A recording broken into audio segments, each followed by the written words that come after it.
Halo kawan-kawan sekalian, jumpa lagi di tutorial Bertek 77. Hari ini saya akan menunjukkan kepada rekan sekalian video mengenai apa itu NTFS, apa itu MBR, apa itu GPT, ya. Tapi khusus pada kali ini saya akan buat berseri, ya. Seri yang pertama kita akan coba membahas mengenai MBR dan GPT. Ya, perbedaannya dari kedua tipe ini apa? Oke, langsung saja. Ya, jadi MBR itu adalah tipe partisi yang dimiliki oleh komputer-komputer sebelum tahun 2012. Jadi tentunya dia mengusung teknologi yang lama. Jadi ukuran-ukuran hard disk yang di bawah paling maksimal 500 GB itu masih masuk dalam kategori partisi, skemanya itu menggunakan MBR, ya.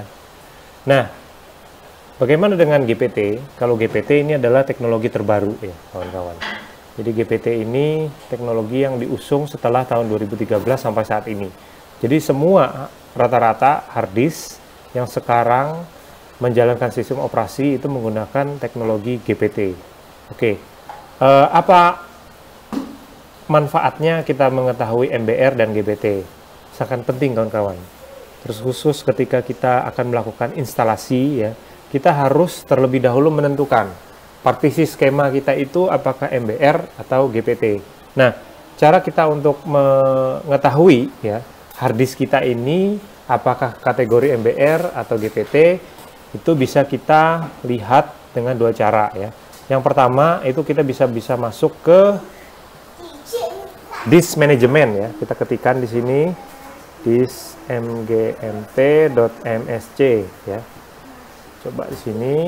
Nah, setelah keluar, ya, disk management ini, kemudian kita klik di sini, ya, disk 0.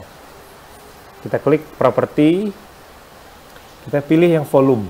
Nah, perhatikan kawan-kawan. Jadi di sini partisi stylenya itu adalah GPT. Jadi hard disk ini itu dapat mendukung teknologi terbaru, ya. Walaupun dia terlihat lama, tapi karena dia mempunyai partisi stylenya adalah GPT, maka dia mendukung teknologi terbaru, sehingga penyimpanannya pun bisa lebih dari 500 GB, atau hard disknya penyimpanannya bisa sampai 1 tera, 2 tera, dan sebagainya. Itu semua menggunakan partisi style GPT. Nah, kemudian yang kedua, cara yang kedua adalah kita bisa menggunakan command prompt, ya. Command prompt. Oke, run as administrator. Ini saya pilih di sini, ya. Kita pilihkan di sini disk. Klik disk part. Oke, dia akan baca terlebih dahulu. Nah, setelah itu kita ketik list disk. List disk. Oke, list disk. Nah, di sini kawan-kawan, ya. Jadi kalau kita perhatikan di tabel status dari hard disk ini, maka di sini akan terlihat ukuran free dan dynamicnya. Kalau kita melihat apabila di kolom GPT ini terdapat simbol karakter asterik, ya, seperti bintang ini, maka ini adalah partisinya adalah GPT, ya, yang terbaru. Kalau misalnya tidak ada simbol karakter asterik atau bintangnya tidak ada di sini, maka dipastikan dia adalah MBR, ya. Jadi kita bisa menentukan dengan menggunakan command prompt atau dengan menggunakan disk management, ya. Jadi kita menggunakan perintah disk management, ya, seperti ini. Nah, jadi ada dua cara, ya, kita bisa melihat, ya. Klik di sini property, nah, dengan disk management atau dengan command prompt, ya, dengan perintah ini, ya, disk part, kemudian list disk. Kalau di sini ada simbol karakter asterik, maka bisa dipastikan itu adalah GPT.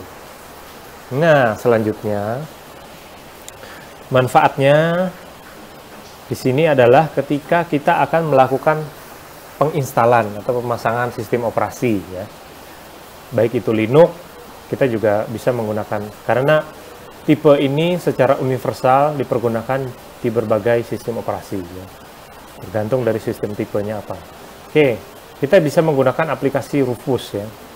Aplikasi Rufus itu bisa kita ambil di sini ya. Nah, Rufus, apa itu Rufus ya? Saya ketikkan di sini Rufus, ini akan keluar. Dia ada sebuah aplikasi ringan yang dipergunakan untuk memformat dan membuat sebuah bootable USB flash drive ya. Atau jadi kita bisa menginstal sistem operasi kita bukan melalui piringan atau CD, tapi menggunakan flash disk ya, biar lebih cepat, lebih ringan juga.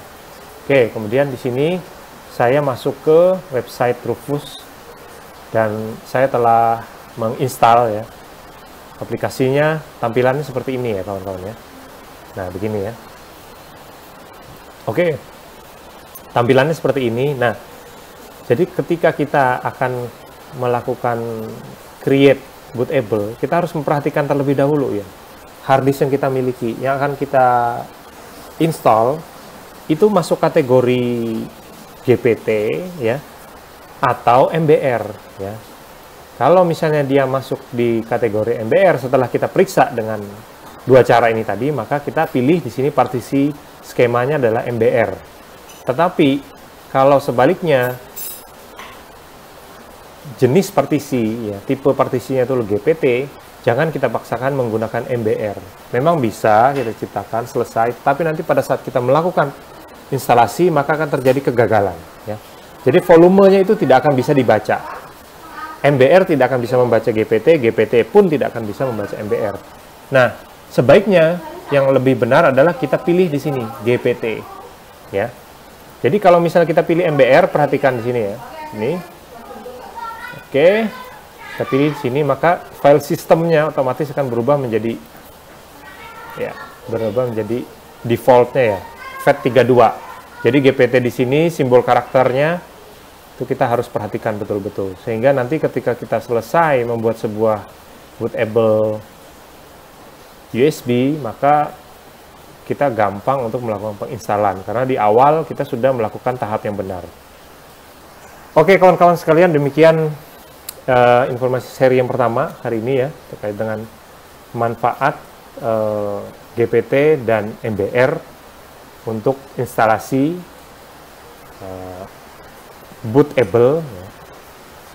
Sampai berjumpa kembali di dalam video Bertek 77 selanjutnya. Terima kasih.